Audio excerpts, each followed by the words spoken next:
Believe it or not, the Kia Sorento has been around since 2002. We've known this midsize Kia SUV for 20 years at this point. Last year we were given this newest generation, including the plug-in hybrid car, which is what we're driving today. Today we're here to find out how well this Sorento plug-in hybrid does on a highway fuel economy test.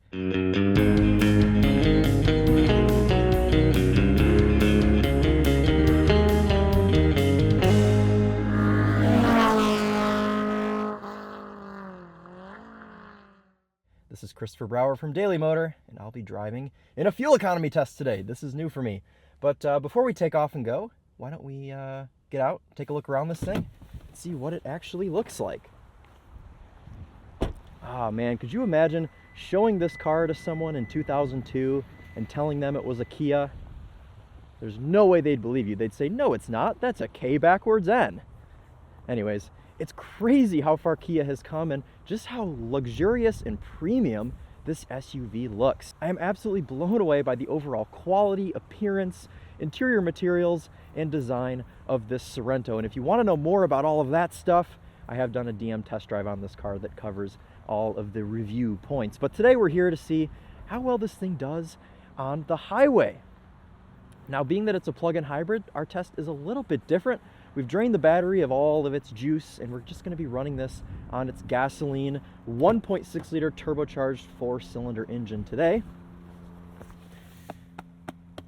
Since this Sorento is a little bit weird and it doesn't let you run in EV charge mode or really even EV only mode, we aren't going to have a range test on this car, but stay tuned if you want to find out how well this thing does on the highway.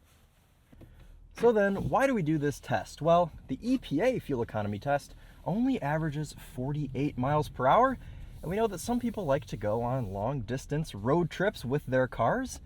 So what we do in this test is we go out, 50 miles back, averaging 70 miles per hour to get a more realistic figure to what you would expect taking your Kia Sorento plug-in hybrid on a long journey. So a few things to note before we get started today. The outside temperature is 22 degrees Fahrenheit. As you can tell from all of the snow that we received last night, we had quite a bit of it. Tires are filled up to a door placard indicated 36 PSI cold. Also, we're going to be running the climate control at 73 degrees auto. I don't have it at auto right now because it would be blowing lots of air, but once we take off, I will go ahead and set that to auto. All right, let's go ahead and put our initial fill up of gas in this Sorento, and then we'll hit the road. All right, 7.3 gallons exactly in for our initial fuel.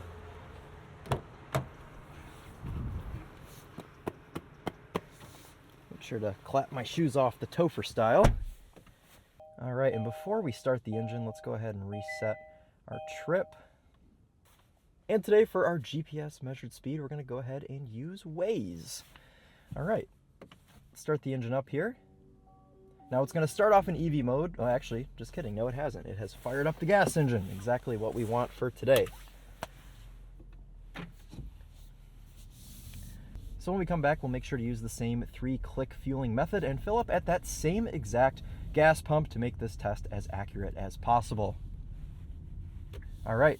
Highway's about a half mile from here. I'm gonna drive very grandma-like. It is a Sunday. I can just pretend I'm coming home from church if I don't get hit by a Nissan Juke first. And we'll pick the test up from there. All right, and as far as drive modes go on this Sorento plug-in hybrid, we have Eco, Smart, Snow, and Sport. We're driving this SUV in Eco mode today to be as economical as possible. Now, the point of this test is not to hypermile. We're just going to drive normally, get up to 72 miles an hour average to hopefully average 70 miles an hour throughout the whole test, and just drive normally as you would on a long trip to be as accurate as possible for our highway fuel economy test. So let's get up to speed here at a nice normal rate.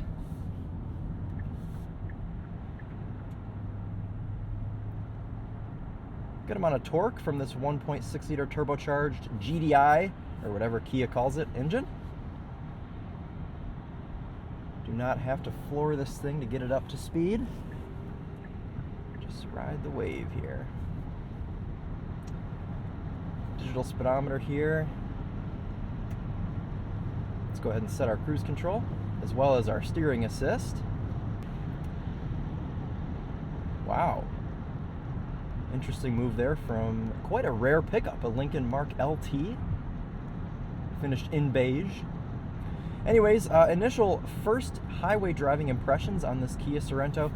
It's really nice, it's really smooth, it feels very premium, and I'm really sticking with that on this car, and I mentioned that in my review as well.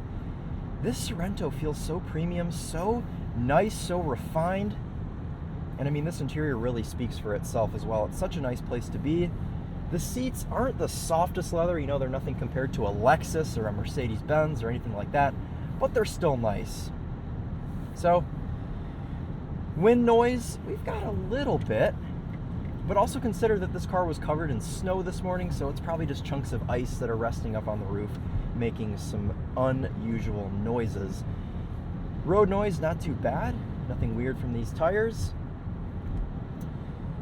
All right, well, let's go ahead and sit back and relax, drive our 100 miles, enjoy this time lapse of the entire journey here, and I'll catch up with you guys in about 95 miles.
All right, guys, getting towards the end of our highway fuel economy test on this Kia Sorento. I've got to say, Kia Hyundai Genesis does it best when it comes to long distance highway cruising. This steering assist, this adaptive cruise control is honestly S tier. It's better than, I mean, any system in its class. Sure, Mercedes, Cadillac with their Super Cruise, Mercedes with all of their assists. Those are all great systems, but for something that competes with Kia, Hyundai Genesis, I mean, this is just a fantastic system. It's kept me in between the lines the whole time. You don't have to have cruise control on to use it, though. We did use it in this scenario, obviously, here today with our highway fuel economy test. The adaptive cruise itself is also really good. It seems to accelerate nicely when you're passing cars. Don't feel like you're holding up traffic too much the following distance. I've got it set to the closest, and that seems to all work pretty well as well. Overall comfort in this Sorento is also really good. I'm really comfortable in the seat, no sort of back pain or anything like that. It's very quiet. This Bose sound system is really good. If you're curious about that sound system, make sure to stay tuned. Charlie did an in-depth review of the infotainment and the sound system on this Sorento. So overall, just a really, really nice highway cruiser. Looks like right now, indicated on our trip computer after just about 100 miles, 26 miles per gallon even. But we won't know if that's 100% accurate until we fill this thing up at the pump. Don't forget, we're going to be using that same pump we did, as well as the 3-click fueling method, to make sure this is as accurate as possible.